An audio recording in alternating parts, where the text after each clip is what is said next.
Today we are talking about using the CVF model. The leadership is collaborative and clan because restaurant managers are fun and have good communication skills. However, this means it can take longer for decisions to take place as all members of staff must be happy. With senior members of the board, there is a great advocacy because there is a vice and senior presidents who are results driven.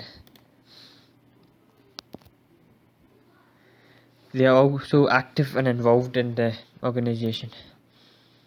The image of McDonald's is collaborative and clan because the yellow and the golden arches is associated with happiness.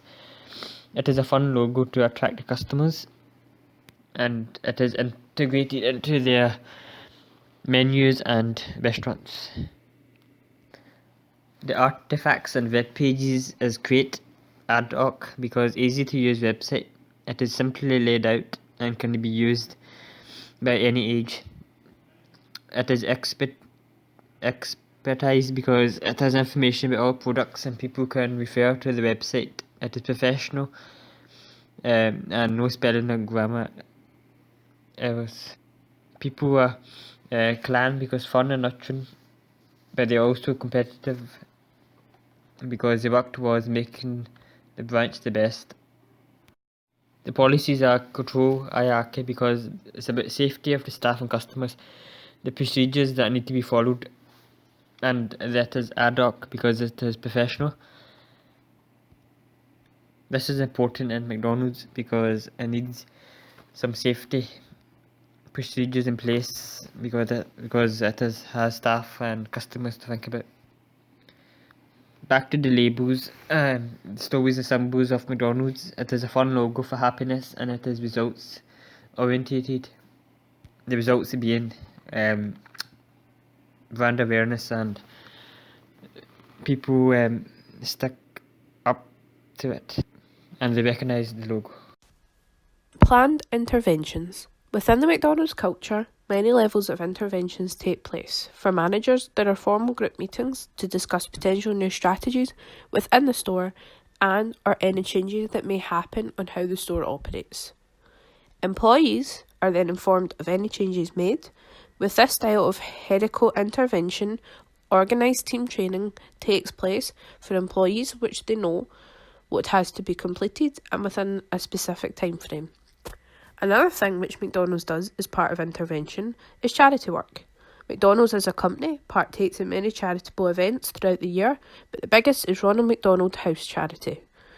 Ronald McDonald House Charity gets some countries of different regions to donate a percentage of their sale of specific products or run other promotional products that are special within restaurants.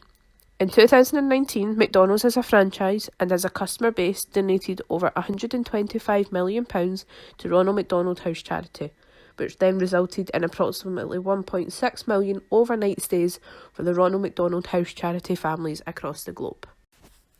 Intervention is also shown through the use of interactive Happy Meal play zones.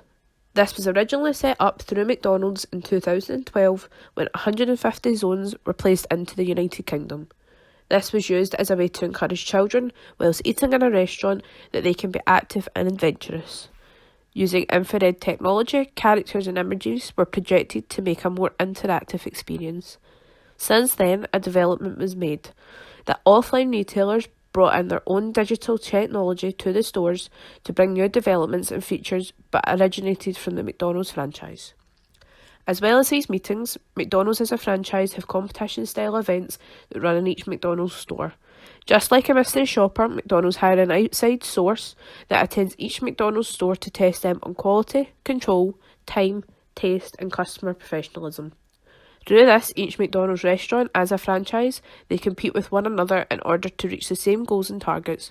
So then each employee is then motivated to perform to their best to get the highest performing store. Dealing with resistance to change. As human beings, we are resistant to change as often we have our own fixed ways of seeing and doing things. When things are done consistently in a certain way for a long time, it becomes a norm. This makes culture change difficult due to being used to the normal routine that is done day in and day out. The hesitation towards change can also be because of being afraid of failure or making a mistake, as a change in culture may affect your schedule or give you more work. Communicating change. Communicating cultural change is an essential part towards successfully announcing the changes. Communicating cultural change does not just involve just like talking about the changes, but it also involves the timing of announcing the change. It is important that what is required to be said is announced at the appropriate time before things are taken out of proportion, as it is easy for misleading rumors to be fabricated. This could lead to job insecurity, staff disagreeing to misleading rumors, and a loss of staff members. So putting out the right message at the right time, the right way, is an essential part of ensuring that there is effective, transparent communication regarding the change. Walking the talk. When a change of culture in the organization is going to happen, it is easier to state things that will be done rather than actually doing it. To walk the talk, it is helpful to create an effective plan and ensuring that the organization has the required resources to carry out that plan. When organizations do not walk the talk, employees will fail to follow or take things as serious as they should, because the company may give employees this idea that they do not take the organization serious like themselves. So then this gets them wondering, like, why should I take it serious if they are not taking it serious? So this is why it's important for the company to walk the talk. Making cultural change permanent. Putting cultural change in a place in an organization and aiming for the better should align with the organization's objectives, especially in organizations today, as there's an increase of competition and globalization to new technologies. Cultural change is a serious change for an organization, and for a change such as that to go smooth, it would require commitment from the strategic management team all the way to the bottom to the managerial chain. This would be another aid towards ensuring that the implement changes continue to prosper.